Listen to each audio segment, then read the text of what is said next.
Next, let us proceed to our next technique of integration, which is integration by parts. So this is something like a product rule for integration. So we have seen the product rule for differentiation.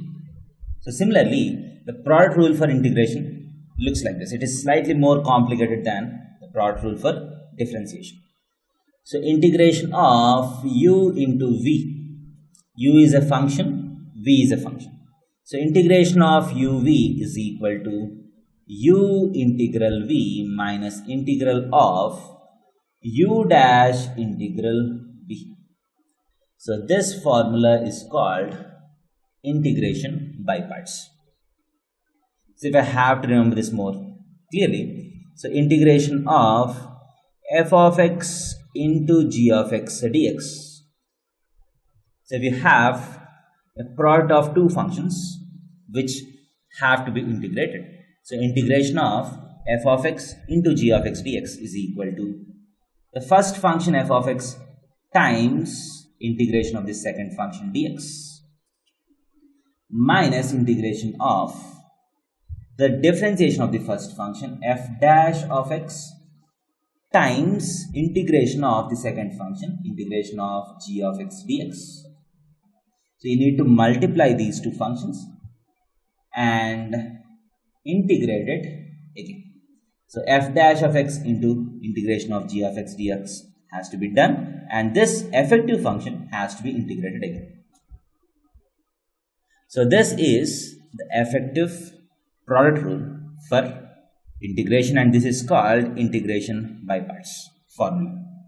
So you can remember it like this: integration of uv is equal to u integral v minus integral of u dash integral v. So here you can see something interesting in this formula. So if you want to integrate two functions f of x and g of x, f of x and g of x. So here f of x times integration of g of x. In the first term, you integrate g of x and you leave f of x as it is. Minus integral of, here you are integrating g of x again. And you are integrating the whole function again. So effectively g of x is being integrated twice. And if you look at f of x, you are differentiating this and then integrating this. Effectively you are not integrating f of x. So here also you have not integrated f of x. Here also effectively you have not integrated f of x. So you have the differentiation as well as integration. So as you can see, when you integrate these two functions, the first function is not being effectively integrated. The second function is being integrated effectively twice. So you have to choose your f of x comma g of x wisely. What is the wisdom regarding selection? So you have effectively 5 different types of functions that you get in integration. First is inverse trigonometric functions, log functions, algebraic functions, trigonometric functions, exponential functions. So these are the 5 different functions that we usually encounter in our integration problems. So as you see, inverse trigonometric functions are the most difficult to integrate. Next, logarithmic functions are also difficult to integrate. Algebraic functions are slightly easy to integrate because you know the formulas. Algebraic means x power n. Trigonometric functions are still easy to integrate, and exponential functions are the easiest to integrate. So x power n, trigonometric means sine and cos. So I am not talking about tan and cot. And exponential means e power x.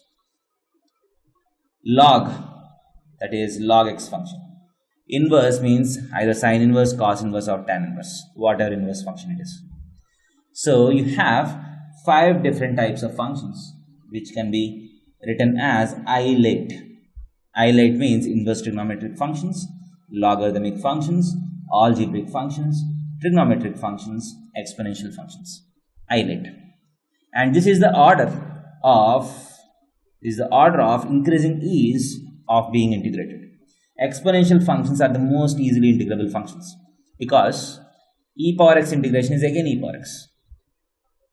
And trigonometric functions are also easy to integrate because sine becomes cos and cos becomes sine.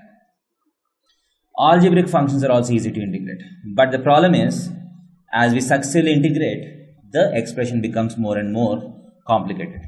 That is, in each stage, the power of the algebraic function increases as we integrate. X becomes x square becomes x cube, so on. Log is difficult to integrate. We have not seen integration of log till now. Inverse trigonometric functions are also difficult to integrate. We have not seen this yet. So whenever you choose f of x and g of x, you have to always choose g of x as an easily integrable function. The second function has to be easily integrable because you are integrating this a lot of times. F of x has to be chosen as the difficult part.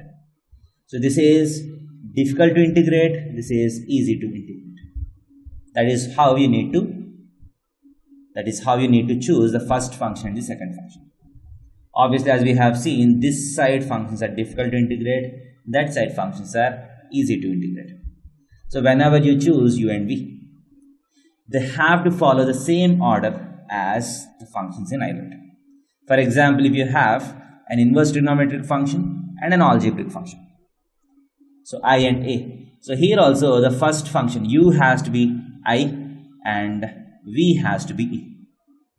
That is, inverse trigonometric function should be chosen as the first function.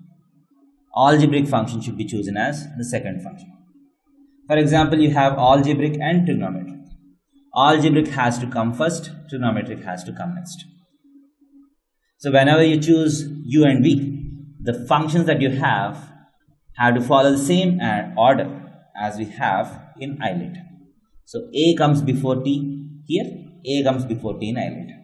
I comes before a, I comes before a in iLet. So remember this iLet rule. So the order of these functions in iLet should be same as the order of u and v that you choose. So once you do that, you have got your basics right, then you can apply the formula. So now let us take a very simple example. So if you want to integrate x times e power x dx. So this integrand has two functions. One is x, another is e power x. So x is an algebraic function, e power x is an exponential function. So which function do we take as u? Which function do we take as v? So we take the help of iLet. So first this is a and e. As we can see in iLet also, a comes before e. So these functions are in the same order as the letters in iLet. Hence this has to be taken as the first function, this has to be taken as the second function. So now what is the integration? U integral v, that is x into integration of e power x dx minus integration of the differentiation of the first function. What is the differentiation of x? 1 times what is the integration of the second function? Du by dx into integration of e power x is again e power x. So whole dx. That is equal to x times integration of e power x is e power x minus integration of e power x is e power x plus c. The integration is done. Suppose you do the reverse. That is, if you put e power x first and x next dx, this becomes very difficult to integrate because u is e power x, integration of x is x square by 2, u integral v minus integral of du by dx. What is the differentiation of e power x? It is e power x times the integration of x, that is x square by 2 dx. Now here the integration has not been done. As you can see, integration of x e power x has been converted to x square e power x, which is more difficult than the given question. So if you don't choose the functions correctly, the working becomes more and more difficult in each case. instead of the question being getting simplified, the question becomes more and more complicated, which should not be done. So this highlight rule is very important. Before going into the questions on integration by parts, we'll just look into how this formula has actually come.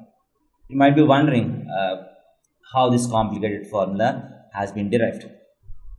So the derivation is not required for you, but still I'll give you a rough idea of how the derivation is done. So if you're interested, you can go forward and look at this derivation. So this derivation is loosely based on the product rule for differentiation. So we know that uv whole dash is equal to uv dash plus vu dash. This is the product rule for differentiation, right? UV's differentiation is uv dash plus vu dash. Now what we do is, let us integrate this on both sides. So integration of uv dash is equal to integration of uv dash plus integration of vu dash. This implies, I'll reverse this, integration of uv dash is equal to integration of uv dash. This integration symbol and this differentiation symbol gets cancelled. So this becomes uv minus integration of vu dash. So integration of uv dash is uv minus integration of vu dash. Now what I say is, let u be my first function and v dash be my second function. So let u be the first function and v dash be the second function. So what is this formula integration of f of x times g of x dx is equal to uv. U is f of x, and if v dash is g of x, what is v? V is nothing but integration of g of x dx. So uv, f of x into v is integration of g of x dx minus integration of u dash is df by dx, that is the differentiation of f of x, times u dash times v. V is integration of g of x dx whole dx, that is integration of u dash times integration has to be integrated again.